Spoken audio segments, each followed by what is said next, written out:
बुलेटिनच्या सुरुवातीलाच एक अत्यंत मोठी बातमी समोर येतेय। अगदी गंभीर अशी ही बातमी आहे। अखेर ज्याची भीती होती तीच घटना घडलेली आहे। कोरोनासारख्या विषाणूने अखेर भारतात शिरकाव केलाय।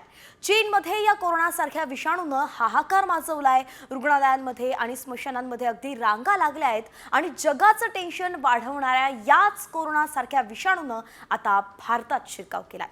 या विषाणूचा पहिला रुग्ण भारतात आढळल्याची माहिती सूत्रांनी दिली आहे। तर बंगळुरूतल्या एका रुग्णालयात एका 8 महिन्यांच्या मुलीमध्ये HMPV व्हायरस आढळल्याची माहिती आहे।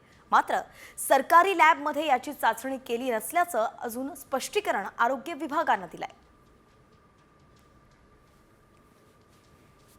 तर HMPV विषाणूची सर्वाधिक केसेस 5 वर्षांपेक्षा लहान मुलांमध्येच आढळल्याचं कळतंय।